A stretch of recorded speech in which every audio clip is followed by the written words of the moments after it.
A segunda parcela do IPVA vence hoje. Ou já venceu, né? Deve vencer agora 20 horas, deve ser o último horário de pagamento. Neste ano serão 2 números vencendo simultaneamente. O valor do imposto corresponde a 4% do preço de tabela dos automóveis, 3% para picapes, 2% para vans e motocicletas e 1% para ônibus, caminhões e veículos de locadoras.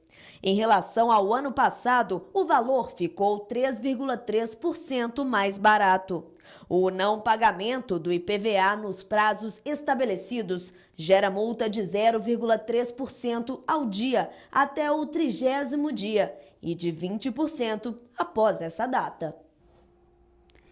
Quem não pagou tem de correr ao banco, porque depois vem a multa e a multa do governo, do Estado brasileiro, tem uma bocarra imensa, né? Imensa. A informação também que até às 21 horas pode ser pago pela internet. E depois de uma abertura morna do ano legislativo, o Congresso segue com as atividades nesta semana. Agora com pautas que vão movimentar o embate político e econômico. Entre os temas que voltam à mesa estão medidas de ajuste fiscal, análise das contas do governo Dilma Rousseff, fim da CPI do BNDES e ações contra o presidente da Câmara, Eduardo Cunha, e o senador Delcídio Amaral. O Conselho de Ética da Câmara vai retomar as discussões sobre o processo contra Cunha. O parlamentar é acusado de mentir aos membros da CPI da Petrobras, ao afirmar que não possuía contas em seu nome no exterior. No Conselho de Ética do Senado, por sua vez, as discussões vão envolver o senador Delcídio Amaral. O ex-líder do governo preso pela Operação Lava Jato tem até quinta-feira, dia 18, para encaminhar sua defesa ao colegiado. Será que vai pegar fogo mesmo, com as eleições municipais aí já na ponta da agulha? Os parlamentares brasileiros também não são muito de trabalhar, né? O carnaval deles vai até amanhã, Hoje, se houve alguma coisa, foi muito incipiente lá no Congresso. E a questão do processo de impeachment da presidente Dilma também entrou em banho-maria. Vamos ver se agora é retomado de uma maneira mais eficaz, porque há uns 3 ou 4 meses o processo do impeachment praticamente parou. E o vice-presidente da República, Michel Temer, visitou hoje a capital mineira para um encontro com empresários e PMDBistas. Um grupo de cerca de 20 manifestantes dos grupos Patriotas e Movimento Brasil Livre, que defendem o impeachment da presidente, fizeram uma manifestação pedindo a saída da petista na porta do hotel onde aconteceu o evento, lá no bairro Lourdes.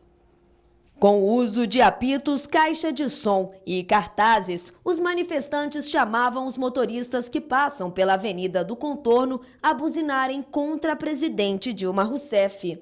Com a movimentação, o trânsito na avenida ficou ruim. O vice-presidente chegou acompanhado do vice-governador Antônio Andrade e de deputados federais, estaduais e vereadores. Participantes do ato cobraram um posicionamento claro do vice-presidente. Pois é, uma manifestação com 20 pessoas não ameaça nada. Na verdade, toda essa movimentação pelo impeachment recuou muito. Não estou dizendo que vá recuar nos próximos dias, nos próximos meses. Mas, se depender das movimentações atuais, a presidente fica até o final do mandato no cargo dela. O pacote bilionário anunciado pelo governo para estimular a economia no país não agradou muito.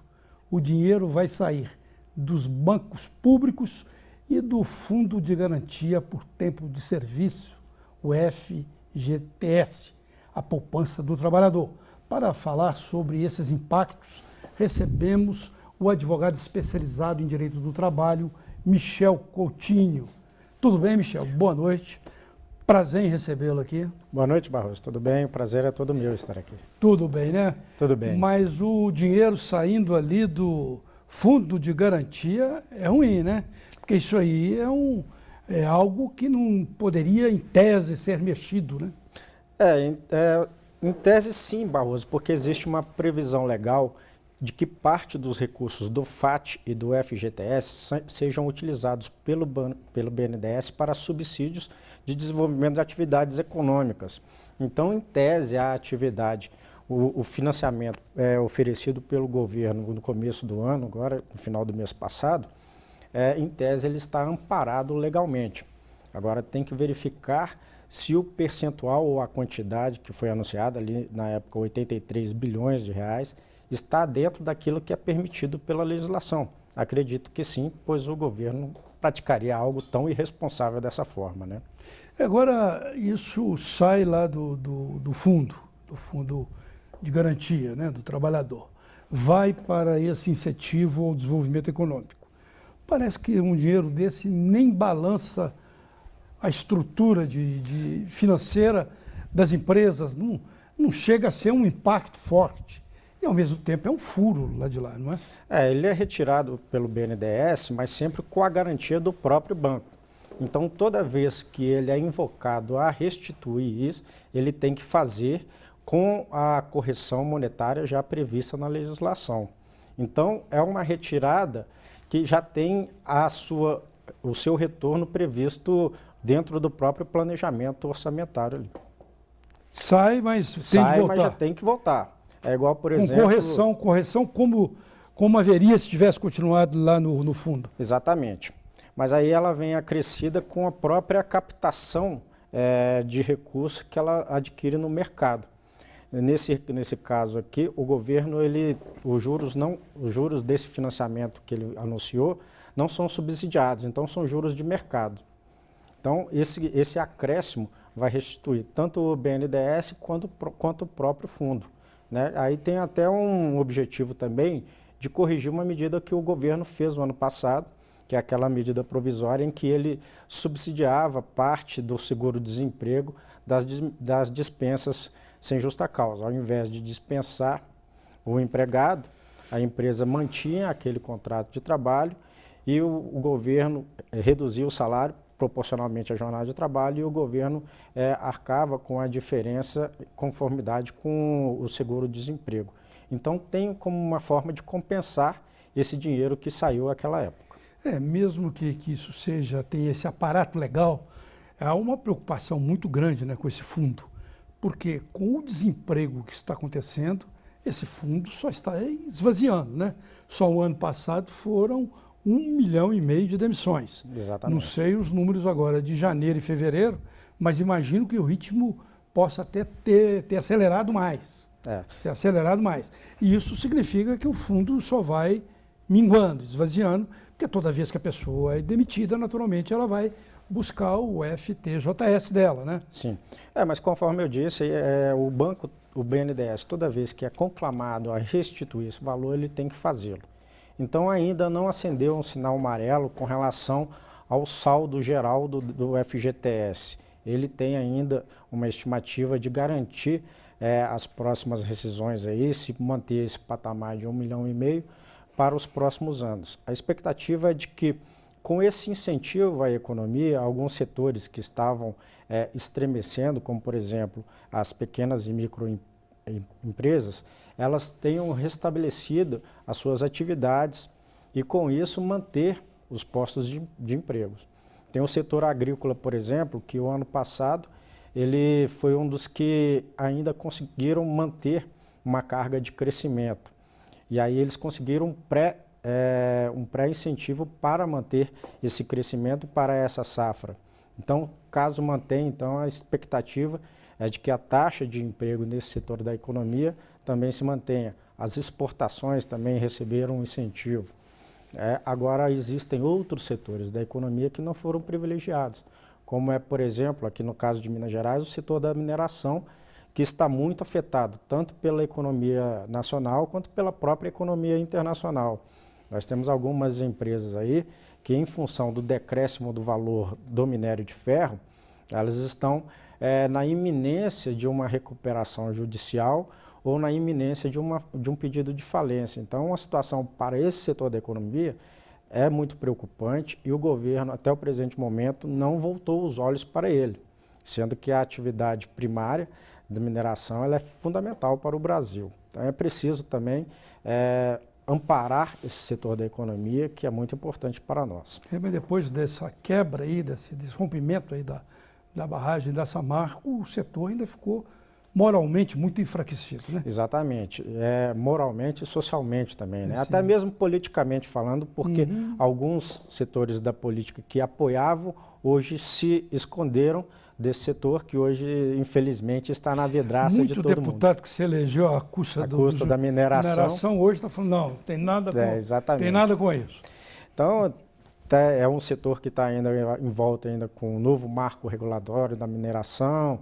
Muita coisa vai mudar, mas até lá eles ainda sofrem muito com essa crise a respeito da cotação do minério no mercado internacional. Mas você estava falando aí da luz amarela, e eu estava temendo exatamente isso, que a luz amarela já estivesse para ser acesa, porque a crise é muito grande. Quando a crise, esse fundo é um dos mais atingidos, né? Sim. Mas houve também a notícia aí que circulou aí nas últimas semanas de retirada do FGTS para também o programa Minha Casa Minha Vida, a fundo perdido, entende? Uhum. Isso significa que já é outro furo, né? Outro furo. É aquilo que eu falei, né? O governo ele deve utilizar esses recursos com muita responsabilidade, porque esses recursos não são efetivamente propriedade do governo, são de propriedade do trabalhador individual, que cada um tem sua conta vinculada individual, mas os depósitos são feitos de forma coletiva para que isso tenha uma remuneração e retorne para o próprio fundo. O governo, se ele esvaziar, ele vai acabar acachatando a capacidade remuneratória desse fundo, né? Então, ele não pode fazer isso de uma forma irresponsável que implique na improvisão desse fundo conforme a demanda. Se fizer isso, corre risco, inclusive, de responsabilidade fiscal, o que é muito complicado para esse governo que já está tão, como você mesmo falou na matéria anterior, já está tão à mercê de entraves políticos, né? E quando eu estou falando aqui da questão, é bom esclarecer essas coisas, né? Tudo que você fala tem 2 lados, tem 3 lados, tem Exatamente. 20, 50 lados, né? Quando eu falo desse capital que saiu do FGTS para Minha Casa Minha Vida, eu não estou me colocando contra o programa Minha Casa Sim. Minha Vida, que é um programa, eu defendi isso aqui em outra entrevista, é um programa que é aclamado em todo o mundo, um dos programas de ascensão social mais importantes, não só do país, mas do planeta. As políticas sociais num país conforme nós são necessárias, né? Mas mesmo as políticas sociais devem ser geridas de uma forma muito responsável. Isso aí que está o problema, de como gerir, para onde vai, para onde vem e para onde vai, né? Exatamente. Eu lhe agradeço muito, Michel, suas informações. Uma boa noite para você. Por nada, Barroso. Boa noite. Boa Até noite. a próxima. E o Redação BH News volta logo após um rápido intervalo.